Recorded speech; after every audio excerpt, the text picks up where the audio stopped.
ang kagulanan ng pasayto. Babasa ka Evangelyo na sinulat ni San Lucas. Kamahasan sa imo pagurangnan.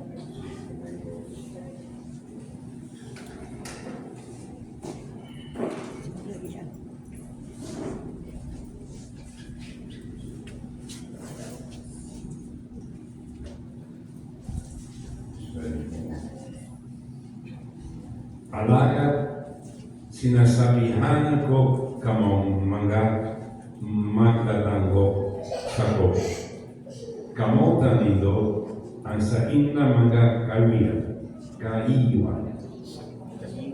Okay, more here for him. Come, teacher.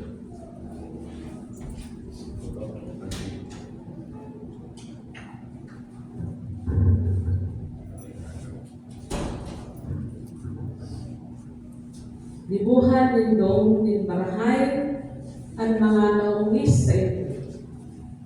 Bendisyonan nindo ang mga nagmamaldisyon sa ito. Asin ipamibig nindo ang mga nagpapakarawat sa ito. Kung may sumampalan sa ito sa sarong nindong ismi, ipasampalan pa nindo ang dibuhan. Kung may mag-agaw man sa ito malimboy, itaon nito sa pod ang balot nito. Tawaan nito ang lambaw na gahabol sa ito. Kung may magpuan ng anuman na sa diri nito, dahil na nito iyan pagpawilo. Dibuhon nito sa iba, ang buot nito dibuhon nito sa iyo. Kung ang mga namumuot sa nasa ito, ang namumuotan nito, anong halaga kaiyan para sa iyo? Maski ang mga palakasala, namumuot man sa mga namumuot sa iyo. Kung ang naglilipo sana ng manghay sa ito, ang dibuhan nito ng manghay, anong halaga kaiyan para sa ito? Maski ang mga palakasala, naglilipo man kaiyan. Kung ang mga tao sana pinaglalauman nito, ang makababayad sa pautan nito, anong halaga kaya para sa ito? Mas ng mga palakasala, nagpapautang man sa mga palakasala, sa paglaong na sila makakabayad. Bagong araw kaya, kundi kamot na ito ang sa inyong mga kaiwan, asin ibuhan nito sinda ng mahal. Nagpasupit ka mo, dadain nagkahalat ng balos. Kung iyan, ibuhan nito, nagkakaiwan ka mo ng dako ng balos. Kasi nagiging mga awit ka mo, kalitaw ka lang tao. Ulit ang marahan siya sa mga mayo, ng utang ng pot, asin sa mga makasalit. Naging mayarapan ka mo, araw kang sa iyong mga. Dahil ka mo maghukom sa iyong kapwa, asin dahil man ka mo hukuman ng Diyos. Dahil ka mo magkundinar, asin dahil man ka mo kukundinaron ng Diyos.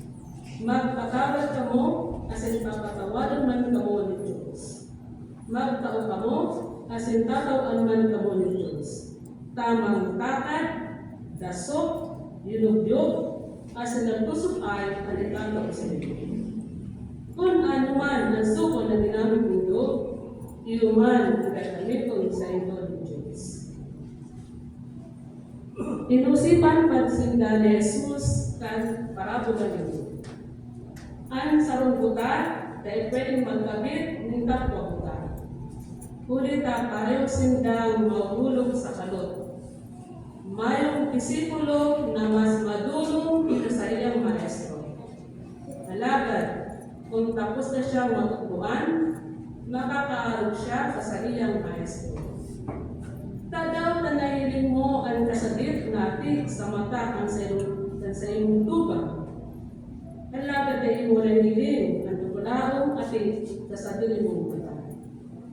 Paano masabi mo sa iyong tugang? Tugang ko, naliw ko daw natin sa mga mata mo. Kung dahil mo nga nahiling ang dakulang ating sa sarili mong mata. Para sa ginsabi, aliamon ka ang dakulang ating sa mata mo. tanganing mahalin ka rin mahal. Dahan, pwede mo nang mahalin ang atit na sabit sa mata ang sa imong ulo. Ang mahal na kahoy, dahil mabunga rin maraot. Ang maraot na kahoy, dahil mabunga rin mahal. Ang labang kahoy na minigbigan sa bunga. Kulit na dahil nagbunga ng bayawas ang limonsito. Kulit bukas ang dahil. Ang marhay na kahoy, marhay man ang libo. Kulit na pano, pinasasaray na karahayan ng sa iya ng puso. Ang maraot na tao, maraot man ang libo, huli ka, pano, din nagkasaray na kaputan ng sa puso. Huli ka, kapanoan ng puso, nagtatramo sa puso. Tadaw ka inaabot ka ng kagurangan, kaguranan. Halaga dahil manindo, ginigibo at sinasabi ko.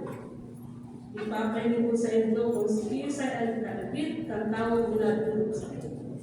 Sa kaadminada mo, dangan binakuyog kang sa kumuha. Kabit siya, kasarong tao na nagtugtog ng harong. Pagkakalutuyan ng harong, pinamindog niya ang harong sa pundasyon na dako. Kan nagbaha, tinampas ang tubig ng harong, alagat dahil man lamang na tanyo, kulit tamakay ang pagkakundok kanya. Alagat na nagdadalo ka sa kong mga kasaramon, sa kadain nagkulit kaniyan, kaibig sa sarong tao na nagtundok ng harong, alagat dahil nabuktak, itagbuktak ng pundasyon. Pagbaha, tinampas ang tubig ang harong, asin narong pagpulos.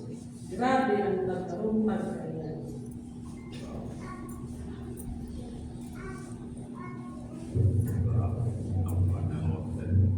Ini amaray na maretang sa doon kaguranan. Pagkuhan sa imo, Kristo. Okay.